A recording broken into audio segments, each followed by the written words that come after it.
Spielberg was back in his groove of blockbusters after Indiana Jones, but when his next film was revealed, not a grand adventure spectacle, but instead a portrait of childhood innocence and wonder, no one expected that would also be a blockbuster. This would be his most personal film to date, and yet it would turn out to be the highest grossing film to date, the second time he ever achieved this feat.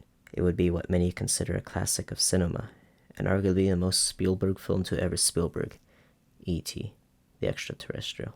After spending many months away from family and friends while filming Raiders in the hot, sandy Tunisian desert, Spielberg longed to make a movie about home, about family, and much smaller scale. It's no secret that the story that he and screenwriter Melissa Matheson came up with was incredibly personal to him. As the adult who never grew up, as his fans and critics alike said, it was inevitable that he would one day make a movie about kids, mixing it with his fondness for aliens and science fiction. As a wise man once said, the most personal is the most creative. That quote was from our great Martin Scorsese. So. And apparently the most profitable. Against all odds, the film went on to surpass Indiana Jones, Jaws, and even Star Wars in box office, becoming the highest grossing film of all time and being praised as an instant classic. The film gave Spielberg yet again his fourth Best Picture and Director nomination, losing both to a director who felt that it should have been Spielberg who won. But regardless, the film ran away with several other nods and wins, and still today E.T. is seen by many as a must-see childhood film. If there's one image to describe the film, well, you know, it's one of the most iconic shots in history, and what adorns the logo of Spielberg's company. Elliot, flying high in the sky, backlit against the moon. A beautifully whimsical shot for a beautifully whimsical film. Elliot is the second youngest of a family in turmoil. His father is absent, his mother is exasperated, his older brother lords his position over him, and his younger sister lives in her own little world.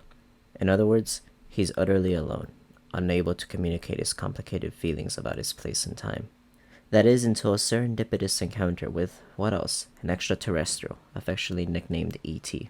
This ugly but somehow endearing creature forms a bond with our young protagonist, and even with his siblings as they endeavor to help him phone home, as he says, while keeping him a secret from their absent-minded mother and shadowy authority figures who want him for their own purposes. It's a tale as old as time, made for all time. So many movies since then have tried to imitate the style and tone of E.T. to very mixed results, and in some, very bad results. What separates this film from those? The child actors, the pacing, and the personal touch. Thanks to these three elements, the movie soars.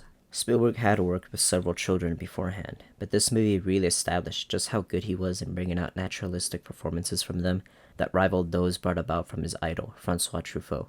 Henry Thomas as Elliot is so relatable it hurts. The older brother becomes more endearing as the film goes on, and Drew Barrymore as the younger sister is too much fun and so damn cute. Quick aside, it was this movie where I started to notice something. There are really popular modern day actors who got their start in supporting roles in Spielberg films. Actually, a lot of them. How often does this happen? Just stick around and find out.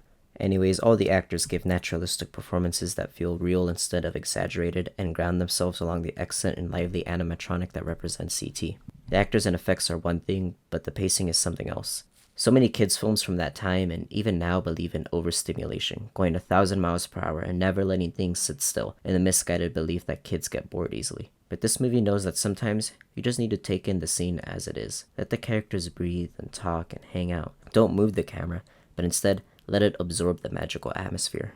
For a movie about an alien trying to build a spacecraft, there's a lot of mysticism surrounding E.T. as he heals Elliot, forms a mental bond with him, and all around uplifts his life. No pun intended.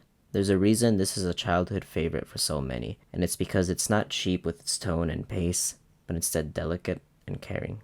The last thing that makes this movie so good is that personal touch. More than even Close Encounters, the autobiographical overtones are palpable in this film. Look even a little into Spielberg's life and you'll see so many parallels to E.T.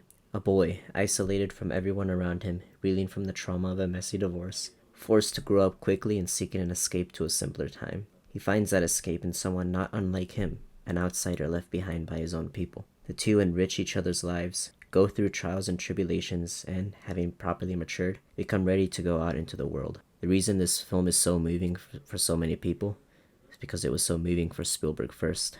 At the end of the day, E.T. is eternal, and the shadow it casts is wide and far-reaching. For the second, arguably third or fourth time in his career, Spielberg would change the very industry, almost by accident. Everyone thought this movie would fail. No one wanted to be a part of it. And then it became a success, and everyone couldn't stop raving about it.